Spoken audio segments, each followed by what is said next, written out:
बिस्मिल्लाहिर्रहमानिर्रहीम अस्सलाम वालेकुम viewers, my name is Shaz Waheed. आज की वीडियो में डिस्कस करने जा रहे हैं कि हमने वीट को यूज़ करते हुए रिएक्ट ऐप को क्रिएट किया था। हमारे पास जो फाइल और फोल्डर की जो एक स्ट्रक्चर बनती है उसको ज़रा थोड़ा सा देख लें कि हमारे पास कौन कौन सा फोल्डर है, कौन कौन सी फाइल है, हमने किस तरीके से अपनी ऐप में कोई भी मॉडिफिकेशन या चेंजेस वगैरह करनी है। माई ऐप के नेम से मेरे पास यहाँ पे मेन फोल्डर एक क्रिएट हुआ था।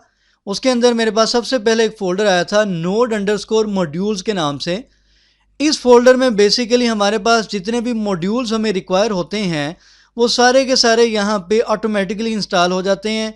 यानी कि इस फोल्डर के साथ आपको कोई भी चेंजेस वगैरह करने की, मॉडिफिकेशन करने की ज़रूरत नहीं है। नेक्स्ट हमारे पास एक पब्लिक का फोल्डर था। अगर मैं इसको ओपन करता हूँ तो फिलहाल हमारे पास जस्ट यहाँ पे v.svg के नेम से हमारे पास एक फ़ाइल है। बेसिकली यहाँ पे एक v.svg के नेम से जो एक इमेज यूज़ किया गया था, आप लोगों को याद होगा लास्ट टाइम जो मैंने होम स्क्रीन यहाँ पे ओपन करके दिखाई थी ब्राउज़र में, वहाँ पे आपको वीट का एक आइकन नज़र आ रहा था। मैंने यहाँ पे बेसिकली कुछ चेंजेस वगैरह की हैं, इसलिए मेरे पास अब ज़रा डिफरेंट इंटरफेस आएगा। तो आपके पास वहाँ पे जो वीट का लोगो नज़र आ रहा था बेसिकली वो यहीं से आ रहा था। उसके बाद मेरे पास SRC यानी कि सोर्स का फोल्डर है। ये बेसिकली हमारा एक मेन फोल्डर है जिसके अंदर सारे के सारे हमने कंपोनेंट्स प्लेस करने हैं।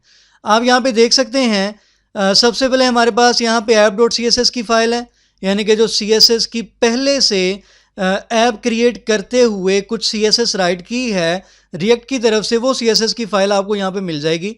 उसके बाद app.jsx के नेम से हमारे पास एक मेन कंपोनेंट यहाँ पे आपको नज़र आएगा। मैंने यहाँ पे कुछ चेंजेस वगैरह की हुई हैं, लेकिन आपके पास भी app.jsx के नेम से ही एक कंपोनेंट होगा। बेसिकली हमेशा याद रखिएगा कंपोनेंट क्या होता है, कंपोनेंट को किस तरीके से राइट करते हैं, इसकी डिटेल हम बाद में डिस्कस करेंगे। फिलहाल आप ये माइंड में रखें कि नॉर्मली जो कंपोनेंट के नेम होता है वो कैपिटल लेटर से स्टार्ट होता है और उसकी जो एक्सटेंशन होती है वो .jsx होती है। अब jsx क्या है इसको भी हम नेक्स्ट डिस्कस करेंगे। मैंने ये gallery.jsx के नाम से एक और कंपोनेंट यहाँ पे क्रिएट किया हुआ है आपके पास, इसलिए परेशान होने की ज़रूरत नहीं है। उसके बाद हमारे पास एक और index.css की फ़ाइल है, इसके अंदर भी कुछ CSS यहाँ पे राइट की गई है। उसके बाद नेक्स्ट हमारे पास यहाँ पे list.jsx की फ़ाइल है। ये भी आपके पास मौजूद नहीं होगी क्योंकि ये भी मैंने एक नया कंपोनेंट क्रिएट किया है, इसलिए gallery.jsx और list.jsx इन दोनों फाइल्स को आपने इग्नोर कर देना है। उसके बाद मेरे पास है main.jsx की फ़ाइल। अगर मैं इसको ओपन करता हूँ तो यहाँ पे देखते हैं कि हमारे पास बेसिकली क्या किया गया है। एक यहाँ पे आपको मेथड नज़र आ रहा है। अब ये किस तरीके से वर्क कर रहा है और किस तरीके से हमने इसको यूज़ करना है, इसको मैं नेक्स्ट आपको बताऊंगा जब हम कोई भी चेंजेस वगैरह करके देखेंगे। फ़िलहाल आप माइंड में रख लें react dom dot create root document dot get element by ID root dot render. Basically यहाँ पे एक मेथड यूज़ किया गया है और रूट की जो ID है इस ID को यूज़ करते हुए जो कंटेंट है बेसिकली उसको रेंडर किया जा रहा है। और यहाँ पे आपको नज़र आ रहा है, एक टैग नज़र आ रहा है react.strict-mode के नेम से, और उसके अंदर आपको यहाँ पे एक टैग नज़र आ रहा है ऐप के नेम से। तो बेसिकली ये ऐप के नेम से यहाँ पे एक कंपोनेंट है, इस कंपोनेंट के डाटा को बेसिकली रेंडर किया जा रहा है।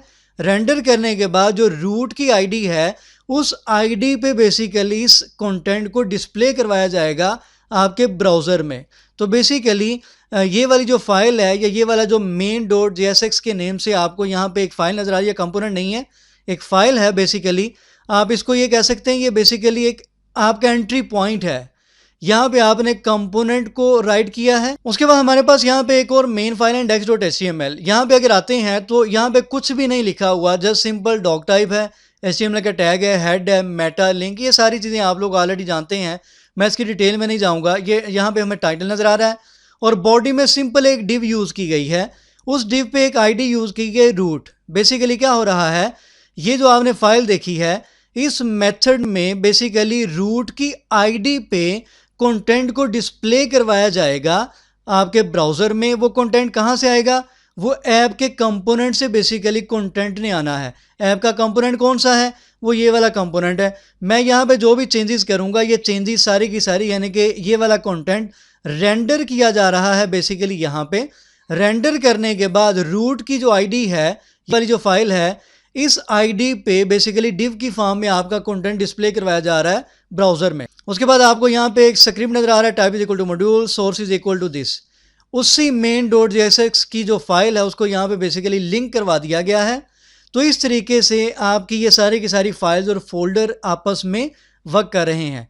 उसके बाद हमारे पास यहाँ पे एसेट्स के नाम से एक फोल्डर है। अगर मैं इसको ओपन करता हूँ तो इसके अंदर सिंपल हमारे पास react.svg, एक सेकंड लोगो जो आपको आपकी स्क्रीन पे दो बेसिकली लोगो नज़र आ रहे थे, एक वीट का लोगो नज़र आ रहा था और एक आपको नज़र आ रहा था लोगो रिएक्ट का। चले मैं आपको दिखा देता हूँ लास्ट वीडियो प्ले करके। इन दो लोगों की मैं बेसिकली बात कर रहा हूँ। ये वीट का लोगो नज़र आ रहा है, ये रिएक्ट का लोगो नज़र आ रहा है। react.svg ये रिएक्ट का लोगो है बेसिकली, उसका ये आपको यूआरएल यहाँ पे दिया गया है। इसी तरीके से ऊपर आपने देखा था यहाँ पे वीट का लोगो यहाँ पे बेसिकली दिया गया था। तो इसमें कोई ऐसी बड़ी बात नहीं है, सिंपल लोगो यहाँ पे उन्होंने यूज़ किए हैं। उसके बाद हमारे पास यहाँ पे पैकेज लॉक डॉट जेसन के नाम से एक फ़ाइल है और पैकेज डॉट जेसन के नाम से एक फ़ाइल है।